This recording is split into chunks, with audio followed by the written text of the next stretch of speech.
So very glad to have you back with us on the sunny side of morning television. Right. Good morning again to you. Now, listen, in the face of hardship, one thing Jamaicans do best is come together. One such example is the Rastafari community who, following the impact of Hurricane Melissa, launched the Rastafari Relief, Rebuild and Rise initiative. Joining us to share more are the Communication and Public Relations Officer of Rastafari Mansions and Organizations, Dr. Kerida McDonald. And joining us via Zoom, artiste, cultural icon, and no stranger to sunrise, Gramps Morgan of Morgan Heritage is kind of in the building. Can't say in the building, but kind of in the building. So good morning and welcome to you both. Good morning. Good morning. Every time I see Gramps, I just want to say rockers. As you should. I just gotta say rockers. You know, I can't do it as well as the Grammy Award-winning artist, but you know. Everybody knows I love Gramps in real life. Such a wonderful human being, a wonderful and talented artist. And, you know, my brother, you know, like, just love you guys. Big ups to Yuna and the entire Morgan Heritage family. And I love this initiative because the Rastafari community, they too have been affected. But let's start with the lady of the moment, Dr. McDonald. Talk to us a little bit about, you know, we've seen how Hurricane Melissa has ravaged, you know, the western part of Jamaica. And oftentimes, you know, we see people, but the Rastafari community is embedded in those communities. Talk to me about the impact that it has had on them so far. Give thanks. Good morning to you both. Yes, I mean, for the whole of Jamaica, it is a challenging time. I think unprecedented in terms of what ones have to deal with. I think for the Rastafari community that has, over the years, chosen to live in remote areas, you know, far from Babylon and, you know, any harassment. So that in itself creates a difficulty to reach for support. You know, and then, of course, mainstream aid, you know, there's food for the poor, central kitchens.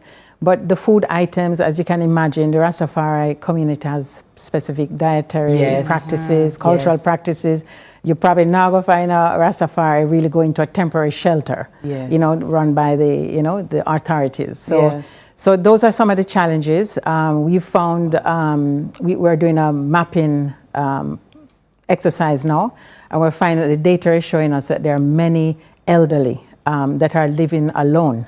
So that is another big challenge with the response and the support to the families. And, you know, it's so funny, we oftentimes take these things for granted, and then because you're not so aware necessarily, or you just, you know, you're taking food relief items and you don't even remember, oh, the Rastafarian would not be eating tin mackerel or wouldn't be eating anything, you know, and you never even thought about that. So that is something about which we should take into consideration. But on that note, I mean, Rastafari has been used to, you know, it has tended to be a marginalized group, and so therefore is well rehearsed in self-reliance. And it's important, you know, that the community itself is leading the initiative because it is aware of the levity of the needs, of the sensitivities. So it is what it should be done.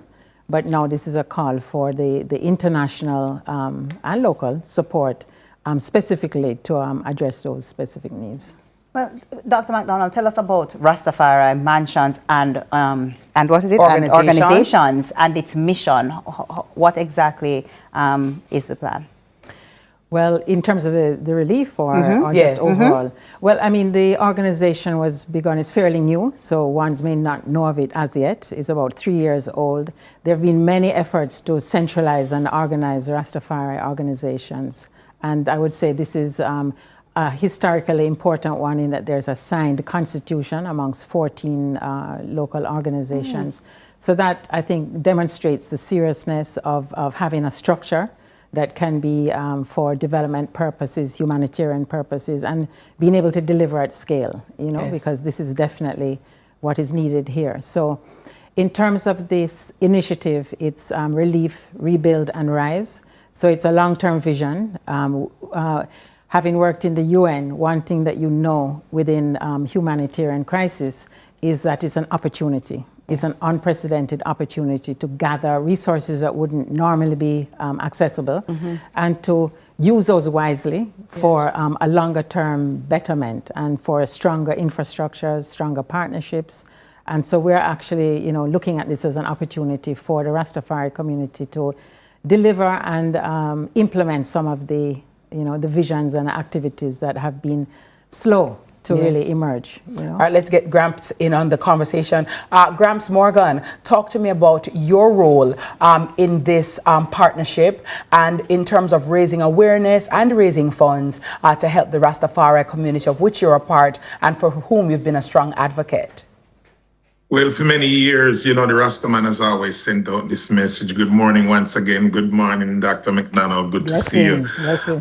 It's a pleasure to know that we can use our voice to, you know, you hear me saying a song to lend a voice for those who cannot speak. And you know, the Rastaman for many years, like Dr. McDonald said, has been in these rural areas. We're not kind of to step out, you know, me up on tour, you know, Buju, Taros, as Rastafarians, we know that is our faith. But a lot of them, you know, don't grow food for just, you know, what would you say, for commercial sales. It's for them livity. So how do they get food? Them not eat tin mackerel, them not eat bully beef and certain things that may be donated. So we as a community, I think it's incredible that we come together as mansions, and it's so here to hear Dr. McDonald speak about all the different mansions coming together for this particular purpose, to take care of ourselves, the same way other communities take care of themselves, and to know that we have the son of Bob Marley, the son of Denroy Morgan, and the son of the lineage of His Imperial Majesty, the lineage of Marcus Garvey. I think it's an incredible effort to show what we can do when we come together. Absolutely wonderful. So in terms of what is it that you're going to be doing, Gramps, and how can persons, even people who may not be Rastafari, but rate and respect Rasta same way and want to be a part of the, you know, rising, the rebuilding of the community. Talk to me about the event or events that you're going to have, of which we can be a part, and how Rastafarians, even listening to this morning, who may be in a position to help and want to contribute, how can they do so? Well, February 1st, we are doing a webathon. I'm sure the information will be broadcast on Sunrise TV, and Dr. McDonald can tell you more. But on February 1st, from 11 to 3 p.m., I believe it is Eastern Standard Time, we're going to be raising funds. So everybody, it's called the Global Fundraising Webathon, Relief, Rebuild, and Let's Rise, man. And it's February 1st, 2026.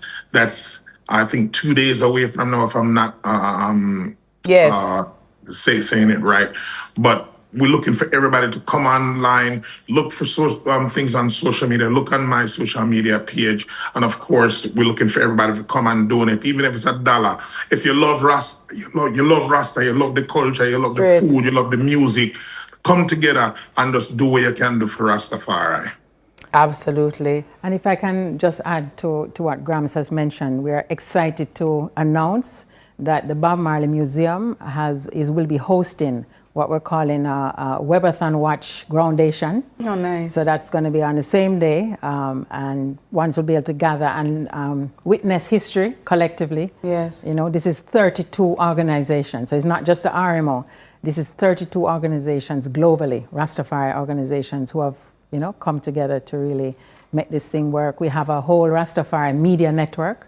So ones like Rastafari TV, Rastafari Jams, Lion's Voice, I Never Knew TV. So we have a lot of media. Yes, I like that one. I Never Knew TV. Very informative, very, very educational. So Doc, so talk to me about this webathon again. So it's the Sunday the 1st. That's this Sunday, February 1. Yes. From 11 a.m. to 10:30 to 4 on the flyer it says. So how do we participate? Where can we watch it like? So go to Rhythm, which is RDDM. Okay. It's a platform, and you just Google it. You can get on there. If for any reason you cannot make it on that day, Sunday, February 1st, you can actually go to the RMO Jamaica IG page, Instagram page, and in the profile there's a GoFundMe, and that will be up and running for as long as, you know, your money lasts. All right. right. Like it. I like it. Like Exactly. Love it. And we like to see when, you know, direct work is being done for groups. And we really appreciate what you're doing, not just for this community, but wider communities, and have been doing. Yes, and which is, I think, an important point is that ones always say, you know, like, so why Rasta alone? Well, we've explained some of it, but also remember, say, Rastafari is really about, you know, Black man redemption, is the whole community. If you look at even the Ganja Association, it's a Rastafari grassroots ganja, you know, so it's not just the Rastafari community. Has always been a custodian of the community, has always been a trusted partner. So when the centers that we are asking for the support of $500K US, that's that is the target. Okay, 500,000. Okay. There are 5 centers in the western end that has been in the hardest hit areas, and these are the ones that will be rebuilt, not with zinc, but with disaster resistant material. And really looking to develop like income generating activities, farming, ital food. So we even think that there will be centers as community-based organizations to deliver relief and recovery for the wider community. This is not for, you know, I and I alone, as I said. Nice. Thank you so much, Dr. McDonald, for all that you do. And Gramps Morgan, thank you for your involvement as well. And you can find out more information on their Instagram pages. And please, if you can give generously, because of course, you know, Rastafari put Jamaica up on the map too. You understand what I deal with? The same something there. Yeah. You understand? Don't go like walk around the other and go around the thing. The truth is just the truth. So let's organize, centralize, come as one. Okay, so that was Dr. Kerida McDonald, Communication and Public Relations Officer of Rastafari Mansions and Organizations, and the Grammy Award-winning Gramps Roy Morgan from Morgan Heritage, representing for the Rastafari Relief, Rebuild and Rise initiative. It's time for another break, but there is much more right here on Sunrise. Ja! Rastafari!